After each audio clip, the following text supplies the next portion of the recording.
नमस्कार, स्वागत है आप सभी का हेडलाइंस इंडिया पर। मेरा नाम है विनोद शर्मा।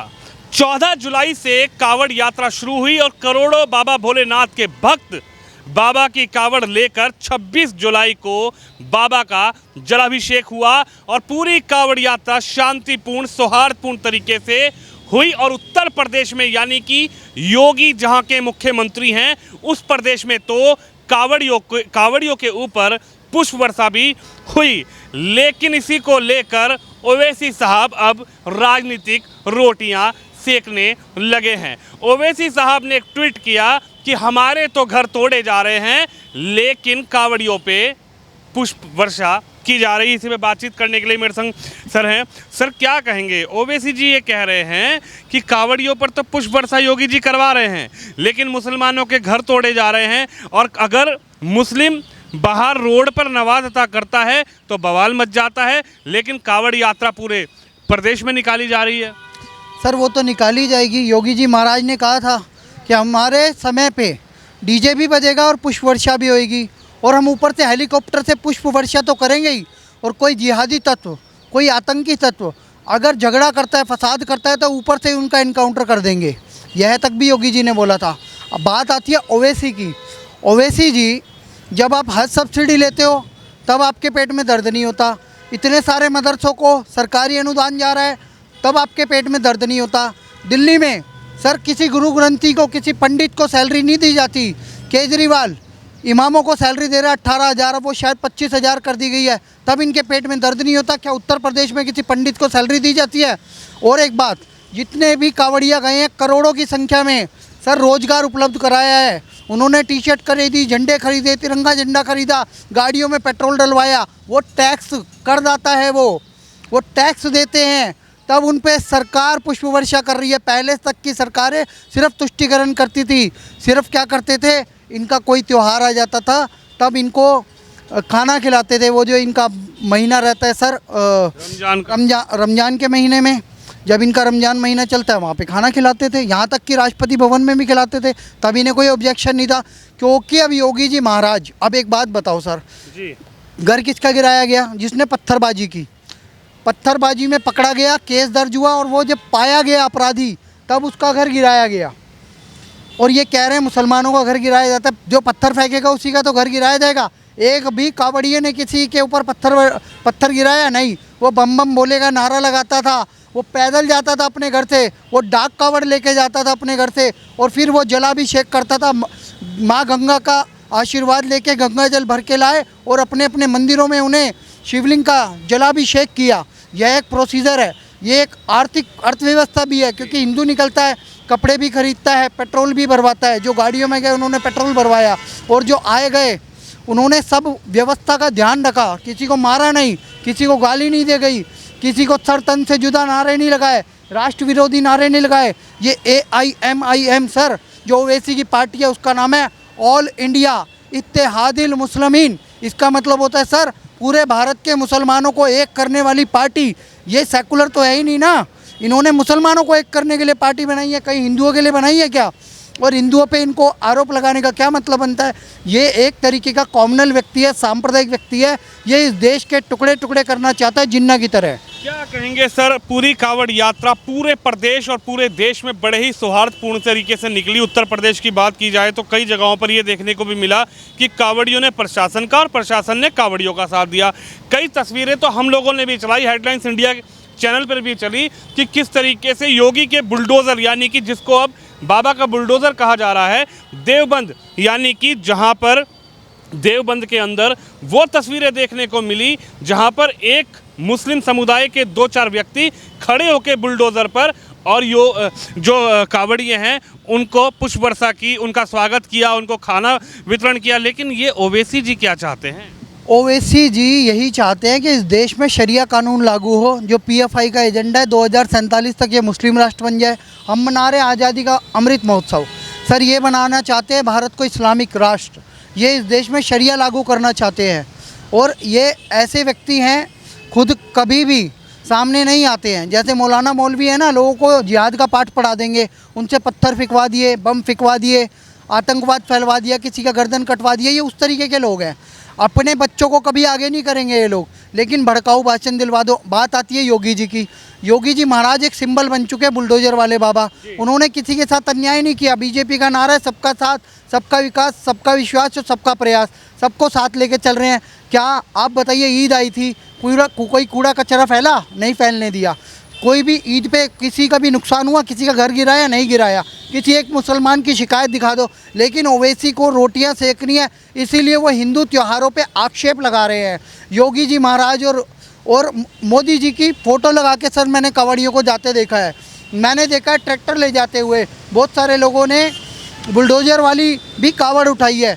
आपके चैनल पे भी मैंने देखा बहुत सारे लोगों ने इंटरव्यू दिया है। हेडलाइंस इंडिया पे मैं बहुत बहुत बधाई देना चाहूँगा। आपकी ग्राउंड रिपोर्टिंग बहुत अच्छी है सर। आपने एक एक कावड़िया का इंटरव्यू लिया है। यह एक सिंबल बनता जा रहा है कि यह धार्मिक देश है, यह सनातनियों का देश है और हम कहीं आतंकवाद नहीं फैला रहे। यह अफ़गानिस्तान वाला देश नहीं है जहाँ पे कोई फ्रीडम ही नहीं है। यह पाकिस्तान नहीं है जहाँ पे बेअदबी होती है। सर इसी बीच कई तस्वीरें ऐसी देखने को मिली। एक तरफ कावड़ यात्रा सौहार्दपूर्ण तरीके से चल रही थी, तो वहीं दूसरी तरफ आदिल और कमाल, दो मुस्लिम युवक भगवा साफा पट्टा बांधकर अपनी ही मज़ारों को तोड़ते हुए नजर आए।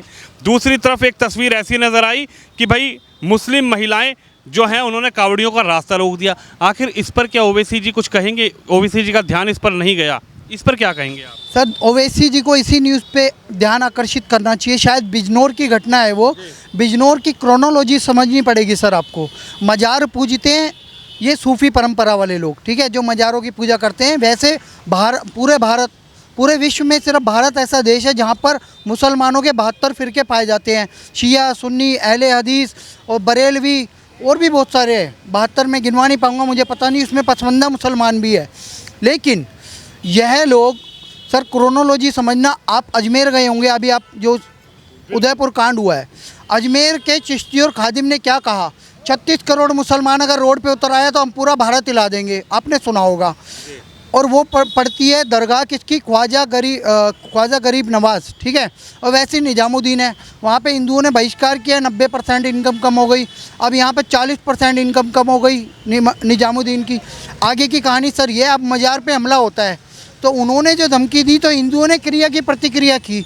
अब कोई मुसलमान आता है साफा बांध के मज़ार को जलाता है, तोड़ता है, तो क्या है मैसेज जाता है? हिंदुओं ने अब मज़ारों पे हमला शुरू कर दिया बॉयकॉट के बाद। सर क्रोनोलॉजी समझना। अब हिंदुओं ने हमला किया तो सूफी क्या करेंगे? मुसलमान क्या करेंगे? हिंदुओं पे हमला कर देंगे, फिर राइट्स हो जाएंगे। उत्तर प्रदेश को दंगा प्रदेश बनाने का एक कुप्रयास था सर। ये जो 2 मोहम्मद पकड़े गए हैं, ये दंगे करवाने के लिए कुप्रयास कर रहे थे। वो तो लोगों की सतर्कता और उत्तर प्रदेश पुलिस ने जो तुरंत कार्रवाई करी, इस वजह से वो दंगाई पकड़े गए। लेकिन ओवैसी इस पे कुछ नहीं बोलेंगे। और जिन मुस्लिम महिलाओं ने कावड़ियों को रोका है, ये दुर्भाग्यपूर्ण है। उन पे भी सख्त कार्रवाई होनी चाहिए। और इस तरीके के जो इंसिडेंट्स होते हैं उन पे बोलो ओवैसी, इस देश को शांत रहने दो, भड़काओ ना। ओवैसी जी तो कह रहे हैं कि अगर हम बाहर मुस्लिम समुदाय 2 मिनट के लिए 4 मिनट के लिए नमाज अता करता है तो बवाल मच जाता है। वहीं करोड़ों लाखों लोग हैं जो साल में एक बार जो कावड़ यात्रा चलती है, उस पर ओवैसी जी बोल तो रहे हैं। अगर ईद की नमाज हो या शुक्रवार की नमाज हो, आप पुलिस से परमिशन लेके नमाज पढ़ो तो कोई दिक्कत ही नहीं है ना। कावड़ियों को परमिशन मिली हुई है। सावन के महीने में इतने से इतने समय तक कावड़िए यात्रा करेंगे, उनकी व्यवस्था करनी है पुलिस ने, ठीक है ना। पुलिस का काम है वो।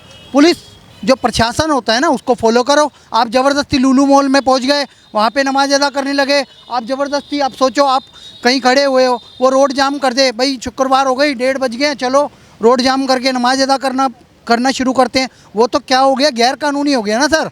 अगर कोई भी धार्मिक व्यक्ति इस तरीके से रोडों पे उतर के लोगों को परेशानी करेगा तो फिर प्रशासन कहाँ जाएगा? प्रशासन से परमिशन लो, फिर नमाज अदा भी करो, फिर कावड़ यात्रा भी निकालो, फिर अमरनाथ यात्रा भी निकालो, फ़र्क ही नहीं पड़ता। लेकिन अगर आप ज़बरदस्ती करोगे ना तो क्रिया की प्रतिक्रिया हो जाएगी। वो हिंदू भी देगा और प्रशासन भी देगा। अब कोई बर्दाश्त करने वाला नहीं है। ओवैसी को इसी बात का दिक्कत हो रही है कि अब उनकी चल नहीं पा रही है। मुस्लिमों का तुष्टीकरण मोदी सरकार के आने के बाद बंद हो गया है और योगी जी ने तो पूरे इनके नट बोल्ट टाइट कर दिए हैं, इसीलिए औकात से बाहर जाके बोल रहे हैं।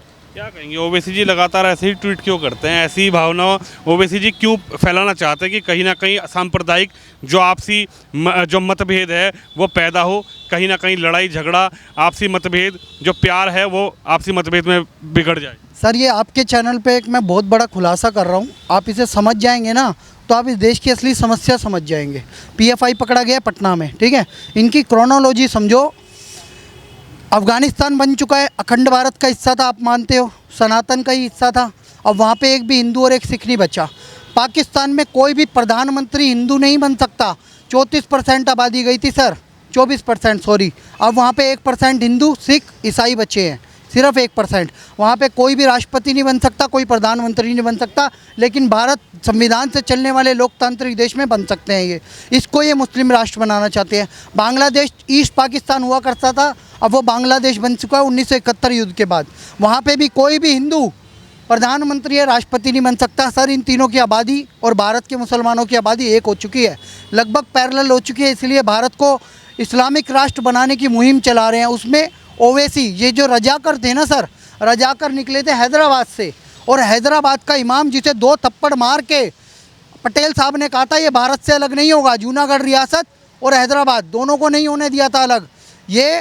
ये मानने वाले हैं उसको, जो वहाँ का निज़ाम था, उनकी सेना के लोग हैं, उनके पिताजी उनके साथ रहे हैं। ये भारत के टुकड़े टुकड़े गैंग पुराने रह चुके हैं और अभी भी टुकड़ा टुकड़ा काम कर रहे हैं। इनकी पार्टी का नाम मैंने बता दिया है, ऑल इंडिया इत्तेहादुल मुस्लिमीन, सिर्फ मुसलमानों को एक करने वाली पार्टी, जो सिर्फ मुसलमानों की बात करेगी, सिर्फ मुसलमानों के लिए जिएगी मरेगी, वो तो हिंदुओं का विरोध करेगी। अब समय आ गया हिंदू जागृत हो और ऐसी तुष्टीकरण करने वाली पार्टी जो कि सेकुलर देश में नहीं चलेगी, ऐसा वाहन करे और ओवैसी जैसे लोगों को नेस्त नाबूद कर दे।